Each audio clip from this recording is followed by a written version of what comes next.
Raptors are actually better than you think, and actually they are better than I expected them to be. Last night, the Toronto Raptors moved to 3-2 as they beat the 76ers and handed them their fourth loss of the season. And the reason this is significant is because the 76ers are supposed to be one of the more prominent teams in the entire league, let alone the Eastern Conference.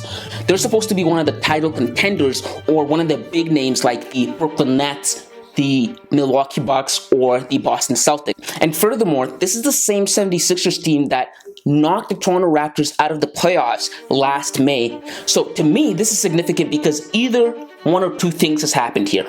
Either the Toronto Raptors got way better in the offseason, or the 76ers got way worse in the offseason. And I don't think the 76ers got worse. And here's why. In the offseason, the 76ers added PJ Tucker to their starting lineup, a guy who was very instrumental in the success of the Miami Heat last season, and the season prior to that was very instrumental in the Milwaukee Bucks. And prior to that, he was very, very good when he played with James Harden on the Houston Rockets. And speaking of which, James Harden, in my eyes, got way better than what he was last year. Last year, James Harden looked like a shell of himself.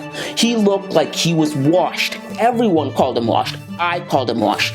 But this year, we are seeing James Harden return to his normalcy, return to the player that we know him to be. He is making step-back shots. He is making passes that we know him to be. He is the James Harden that we remember from the Houston Rockets. So when I consider all those factors, coupled with the fact that the Toronto Raptors beat the 76ers, who are supposed to be one of the best teams in the league, to me, it clearly points to the fact that the Toronto Raptors got better from what they were last year. And I think that's true because if you look at their leading scorer, Pascal Siakam has improved. Last year, Pascal Siakam averaged 22 points per game, and I even commented on this point that in order for the Toronto Raptors to be really good, in order for your team in general to be good, you cannot have your leading scorer average less than 25 points per game. Well, this year, in the 5 games that Pascal Siakam has played, he's averaging 25.2 points per game, a clear jump of 3 points from last year.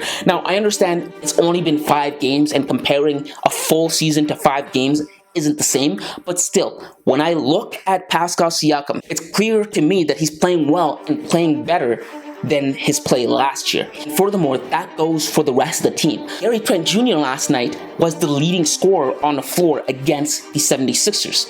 That tells you the Toronto Raptors have guys that can step up and supplement scoring when Pascal Siakam